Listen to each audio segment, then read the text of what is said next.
കുട്ടീസ്, എല്ലാവരും മെയ് മാസത്തിൽ അടിപൊളിയായിട്ടിരിക്കുന്നു എന്ന് വിചാരിക്കുന്നു. നിങ്ങൾ പുതിയ ബാഗും യൂണിഫോമും കുടയും ഒക്കെ വാങ്ങാൻ വേണ്ടിയിട്ടുള്ള ഒരു ഓട്ടപ്പാച്ചിലായിരിക്കും ഏകദേശം ഉണ്ടാവുക. അപ്പൊ നന്നായി ബാഗ് വാങ്ങിക്കുന്നു, കുട വാങ്ങിക്കുന്നു, യൂണിഫോം വാങ്ങിക്കുന്നു, ഇങ്ങനത്തെ പ്ലാനുകളൊക്കെ നിങ്ങൾ നല്ലപോലെ ചെയ്യുന്നുണ്ട് അല്ലേ? അപ്പൊ പഠിക്കാനുള്ള ഒരു പ്ലാനും കൂടെ നിങ്ങൾ ആലോചിച്ച് നോക്കിയിട്ടുണ്ടോ? നമ്മൾ ഈ വർഷം 4ാം ക്ലാസ്സിലാണ്. 4ാം ക്ലാസ്സിൽ എന്ന് പറയുമ്പോൾ LP സെക്ഷനിലെ ഏറ്റവും അവസാനത്തെ ഒരു ഇയർ ആണ് 4ാം ക്ലാസ് എന്ന് പറയുന്നത്. ഈ ഒരു ഇയറിൽ തന്നെയാണ് നിങ്ങൾ എഴുതാൻ വേണ്ടി പോകുന്ന ആദ്യത്തെ കോമ്പറ്റേറ്റീവ് എക്സാമും ഉള്ളത്. അപ്പൊ ഇങ്ങനെയുള്ള കാര്യങ്ങളൊക്കെ നിങ്ങളുടെ മുന്നിലിരിക്കുമ്പോൾ അതിനും കൂടെ വേണ്ടിയിട്ടുള്ള ഒരു പ്രിപ്പറേഷൻ നമുക്ക് ആവശ്യമില്ലേ? 4ാം ക്ലാസ്സിലെ മക്കൾക്ക് വേണ്ടിയിട്ടാണ് സൈലത്തിന്റെ എക്സ്ക്ലൂസീവ് ബാച്ച് ആയിട്ടുള്ള പ്രാണ ബാച്ച് ഉള്ളത്. ഓൾറെഡി നമ്മുടെ പ്രാണ ബാച്ചിൽ ക്ലാസ്സുകളൊക്കെ സ്റ്റാർട്ട് ചെയ്തിട്ടുണ്ട്. ഇപ്പോഴും ഒരുപാട് കുട്ടികൾ എങ്ങനെയാണ് അഡ്മിഷൻ എടുക്കേണ്ടത്, എവിടെയാണ് കോൾ ചെയ്യേണ്ടത് എന്നൊക്കെ ചോദിക്കാറുണ്ട്.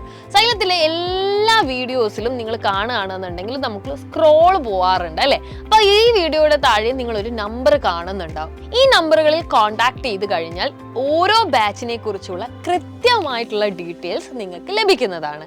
നമ്മളുടെ ബാച്ചുകളുടെ ഏറ്റവും വലിയ പ്രത്യേകത എന്താണെന്ന് വെച്ച് കഴിഞ്ഞാൽ എല്ലാ സബ്ജക്റ്റിന്റെയും സിസ്റ്റമാറ്റിക് ആയിട്ടുള്ള ക്ലാസ്സുകളാണ് നമ്മൾ നിങ്ങൾക്ക് മുന്നിൽ കൊണ്ടുവരാൻ വേണ്ടി പോകുന്നത്. അതും ഏറ്റവും രസകരമായിട്ടുള്ള രീതിയിൽ. ചെറിയ മക്കളെയൊക്കെ സംബന്ധിച്ചിടത്തോളം അവർക്കുണ്ടാകുന്ന ഏറ്റവും വലിയ ബുദ്ധിമുട്ട് എന്ന് പറയുന്നത് ബേസ് ക്ലിയർ അല്ലാതിരിക്കുക എന്നുള്ളതാണ്.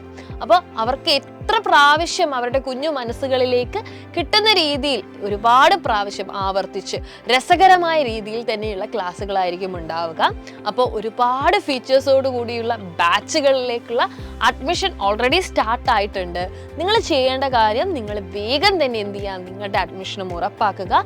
ക്ലാസ്സുകളിൽ ജോയിൻ ചെയ്യാൻ നിങ്ങൾ വൈകുന്തോറും നിങ്ങൾക്ക് വീണ്ടും പിക്ക് ചെയ്യേണ്ട കാര്യങ്ങൾ എന്ന് പറയുന്നത് കൂടുതലായി വരും.